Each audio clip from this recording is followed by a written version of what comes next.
Eu tava olhando uns números. Eu gosto de número. Sim. O meu gerente gosta que eu goste de números, mas eu não atendo às expectativas dele. Mas eu, pelo menos, estava olhando uns números que não tem nada a ver com reais, tem a ver com milímetros de chuva. Então você pega o seguinte, olha que interessante. Rio de Janeiro, em 2019, teve uma chuva que não foi brincadeira, né?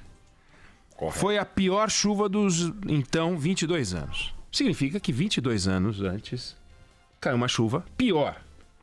São Paulo, dia 10 de fevereiro, uma medição mostrou que foi a pior chuva em 24 horas em 37 anos. Significa que 37 anos atrás a gente teve uma chuva pior, né?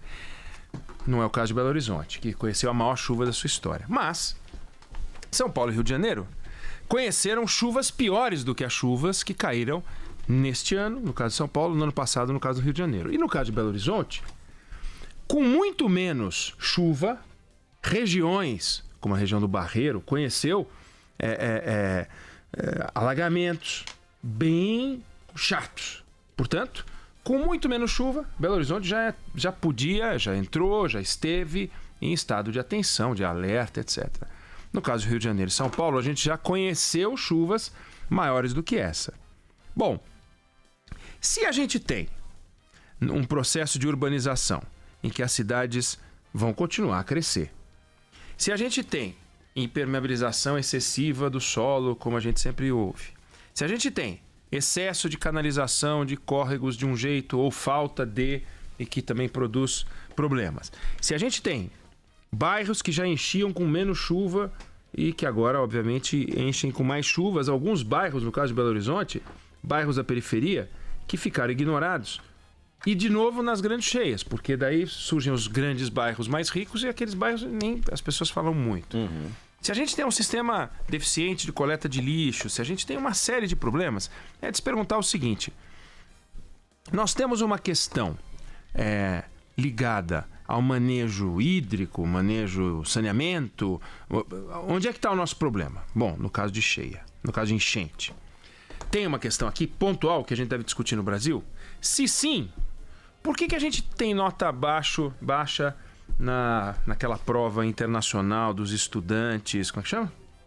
Do PISA? Do PISA. Uhum. Porque a gente também tem um problema pontual para resolver na educação. Certo. Beleza.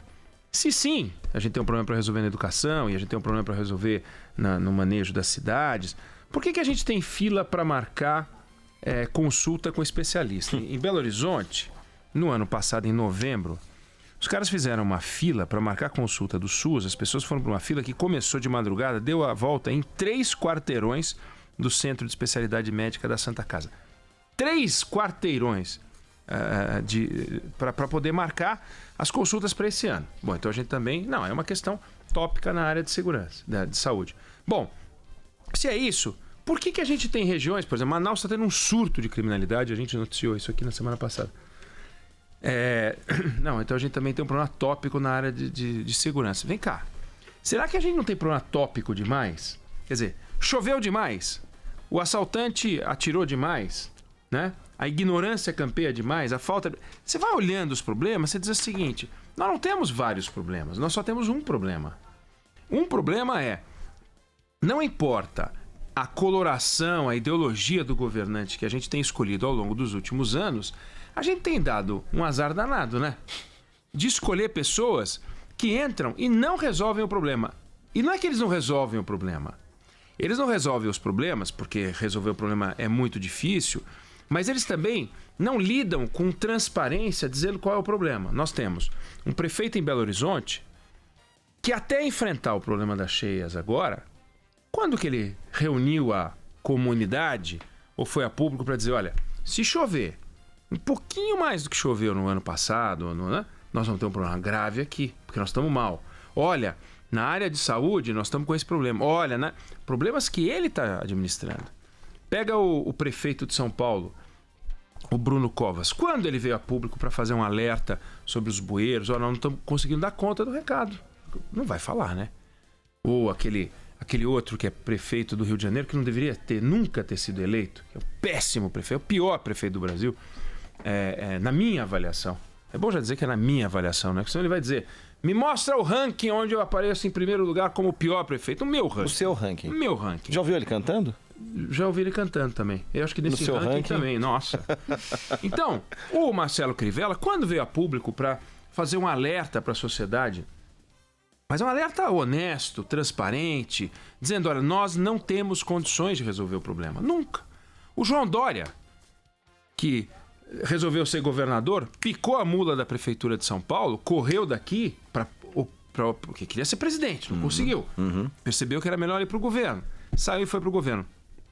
Quando ele reuniu a comunidade no primeiro ano da Prefeitura, no segundo ano da Prefeitura, ou agora, para falar dos problemas que o governo do Estado de São Paulo tem, que a administração pública estadual tem, isso vale para todos os governantes. Ou seja, a gente tem gente que, quando surge o problema, resolve jogar a explicação para fora. Então, a Amazônia está pegando fogo, é o problema das ONGs. No caso do nosso ministro do Meio Ambiente, chegou a sugerir que aquele petróleo que estava chegando nas praias podia talvez ter coisa do Greenpeace no meio. É piro. Mas falou. Por que falou aquilo? Era piada? Então avisa antes, né? Ó, vou contar uma piada aqui. Não, não é piada. Depois disse que foi só um comentário, fora de contexto. Porque tudo aqui agora é fora de contexto.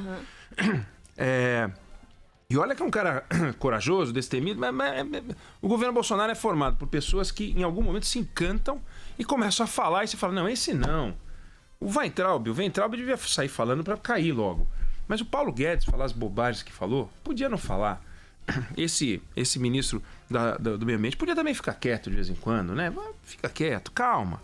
Bom, mas o meu ponto central é, nós não temos um problema ligado à cheia dos rios. Os rios sempre tiveram onde estão. As pessoas sempre ocuparam encostas, e prefeito atrás de prefeito, depois de prefeito, ninguém nunca chegou e falou, eu quero reunir vocês da imprensa para contar uma história que está acontecendo no Morro X. Notem que ele está sendo ocupado por pessoas, nós estamos tentando tirar, entramos, o Ministério Público não deixa. Tem processos que estão rolando há 20 anos. Por que ele, prefeito, governante qualquer, diz, olha só, tem um processo que a gente está tentando tirar as pessoas de lá, desapropriação, ele não consegue tirar os caras. Tem 20 anos. Quando chover lá, vai cair aquele troço. Não tem isso.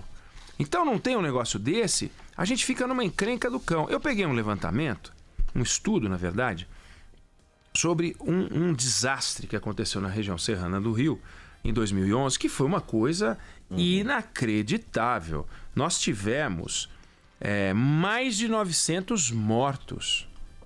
Nós tivemos cerca de 350 desaparecidos. Desabrigados, milhares.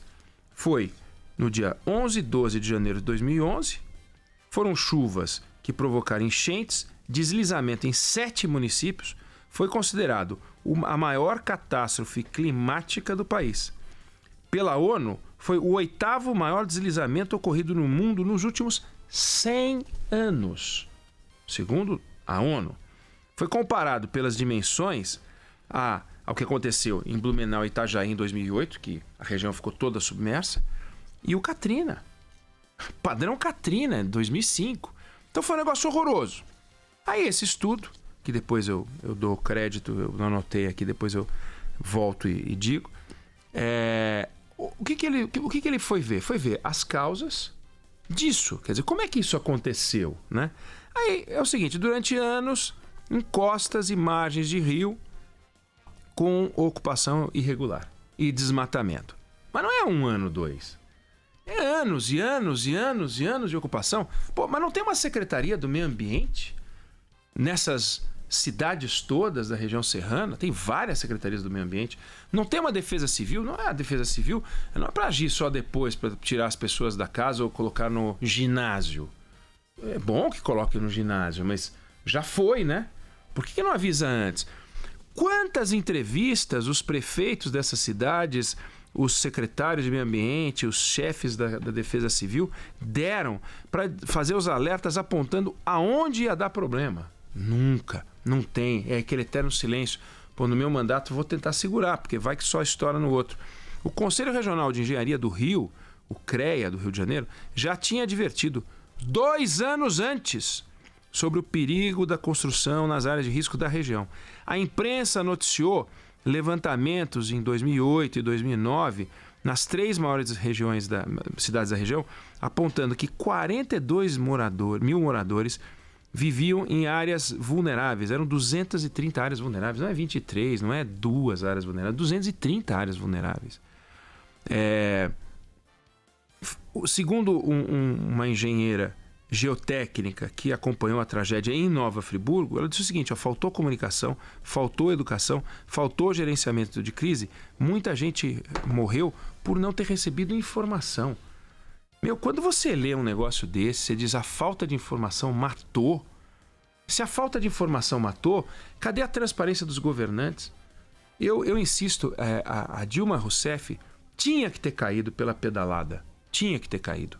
Ela abusou, tinha que ter ido embora mesmo. E não fosse o Ricardo Lewandowski e o Renan Calheiros fazerem uma estrepulia no Senado, ela perderia os direitos políticos, como deveria ter sido. Mas fizeram uma estrepulia, disseram: mandato é uma coisa, era separar o X do cake. Entendeu? E mas a sobremesa chama X-cake. Não, mas uma coisa é o X, outra é o cake. Então, ela perdeu o mandato, mas podia ser candidata. Para a felicidade do país, veio a punição depois nas urnas, mas o fato é, ela deveria ter caído.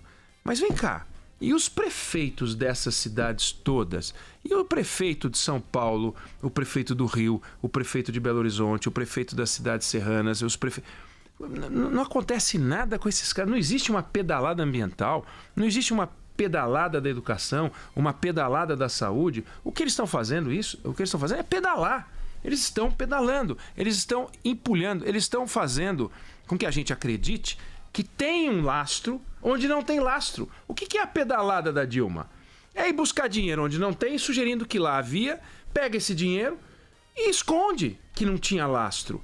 Não tem lastro nessas construções, não tem lastro nessas regiões, não tem lastro para a educação, não tem lastro para a saúde. E esses caras todos estão escondendo isso da gente.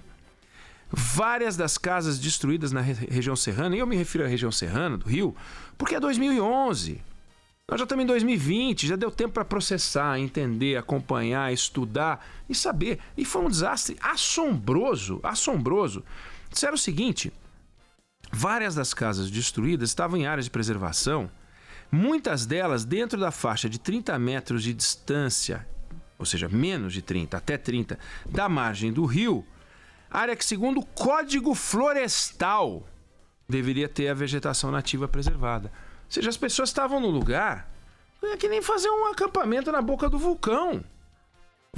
Se você topar que o vulcão, combinar com o vulcão dele não explodir, tudo bem. Aquele dia não. Hoje não, mas... Naquele ano não. E se acontecer? Se acontecer, você vai para os ares. Então, aconteceu e as pessoas morreram. A análise que foi feita pelo Código Florestal, análise todas de ocupação imprópria, o prefeito, por exemplo, de Nova Friburgo da época, ele disse à imprensa que a tragédia tinha sido uma fatalidade da chuva. Então, a fatalidade da chuva, a fatalidade do ensino, a fatalidade da falta de creche, a fatalidade da morte na porta do hospital porque não foi atendido a tempo. Sempre é fatalidade, a fatalidade. O que não é mentira, posto que você não faz nada. Então, você tem que considerar que é um lance de dados. Aí, a fatalidade é algo fatal. A fatalidade acontece. Mas não a fatalidade como um destino. É a fatalidade como o óbito. Houve uma doença fatal. Houve um acidente fatal. Mas não uma fatalidade como algo que não se pode evitar. Não se pode evitar hoje, como se poderia evitar antes. Mas também isso vai ser uma verdade daqui a 5 anos. Não se poderá evitar novas coisas se a gente não fizer coisas hoje. A gente gasta hoje 15 vezes mais até em emergência do que em prevenção de desastre. A gente gasta na construção de obras uma quantidade de dinheiro desproporcional ao que gasta em manutenção, e o que gasta com emergência é desproporcional ao que gasta em prevenção. Ou seja, a gente não previne nada, não previne a saúde, a prevenção é um desastre. Está aí o sarampo mostrando que a gente está numa campanha de novo, uma doença que voltou com força. Está aí a gente falando de dengue, nós não temos condições de combater. E aí nós estamos preocupados com o coronavírus, mas nós temos as nossas doenças que a gente não consegue resolver. Existe uma legislação que diz que o morador só é obrigado a deixar a sua casa em caso de risco iminente. O que é risco iminente? Sei lá o que é risco iminente. Ninguém sabe o que é risco iminente. Qual foi o brasileiro que se preocupou, governante, de dizer, vamos estabelecer isso com mais clareza para a gente proteger a vida das pessoas? Mas a vida das pessoas, nesse caso, eles não são funcionários públicos do topo da carreira, eles não formam nenhuma corporação, eles não são sindicalistas, eles não são sindicalizados, eles não são amigos de deputado. Então são pessoas que sofrem por não serem ligadas a quem quer que seja. É a chamada população carente, que continua carente, que é a população que mais precisa de saúde, mais precisa de educação, mais precisa de proteção em caso de chuva e não tem nenhuma dessas circunstâncias e também na segurança. Então nós temos um problema no Brasil. E esse ano, insisto, e nós vamos falar muito disso aqui, é ano de eleição municipal. Nós temos que varrer esses vereadores, nós temos que varrer esses prefeitos porcalhões que colocaram a gente nessa situação. Ah, mas eu só fiquei nos últimos 3 anos, tô no meu 4º ano. Dane-se, vai embora. Você entrou e não denunciou. Você entrou e não falou nada. Você ficou quietinho. Você se valeu da sorte que você achava que tinha, porque ganhou a eleição, é sortudo. E aí chegou e foi ficando quietinho. Quando vem a confusão, o que você faz? Põe uma galocha e vai lá para fingir que você é presente. Presente o diabo. Presente o caramba. Não participa, não vê, não tá lá, não discute. Então, a gente tem um problema muito grave para resolver e só vamos resolver esse problema varrendo esses caras do mapa. Varrendo esses caras do mapa. A Cheia varreu as casas das pessoas. Nós temos que varrer esses políticos do nosso mapa. Não dá para contar com esses caras. 2018, houve uma varrida de mapa. Pessoas que entraram porque elas simplesmente não eram as que estavam lá. Não porque elas tenham virtudes, não. Nós vamos saber se tem ou não com o tempo. Mas elas entraram porque elas não estavam lá. Agora tem caras que já estão lá há 4 anos, alguns há 8 anos. Eles têm que sair, eles são responsáveis. Tem enchente, pau neles. Tem escola, até tá faltando creche, porrada, tira o cara. Não vamos ouvir desculpinha, não. Troca. A gente troca de restaurante, a gente troca vai no Código do Consumidor para trocar uma roupa, reclama da empresa aérea, reclama do aplicativo, reclama do taxista, reclama do transporte coletivo. Vamos reclamar de um jeito que quer dizer não para esses caras. Não vamos ouvir. Ah, o senhor é incumbente, eu sou prefeito. O prefeito, o senhor resolveu o problema? Não, tira, põe outro. Ah, mas eu quero tentar. Não deixa tentar, expulsa. Nós temos que fazer um movimento contra a reeleição desses picaretas. Eu sou a favor do Instituto da Reeleição. Mas para eleger vagabundo, não. Tem que tirar esses caras, tem que tirar os vereadores. Tem vereador lá que não quer ser candidato a deputado estadual porque ele ganha muito mais. Sabe-se lá o que quer dizer ganha e o que quer dizer muito mais? Cuidando do lixo, cuidando das bocas de lobo, mas ele é a boca de lobo. O lobo é ele. Nós temos que tirar esses caras, não podem ficar, senão nós vamos continuar a enfrentar as tais fatalidades. Não, nós temos que dizer não para esses caras.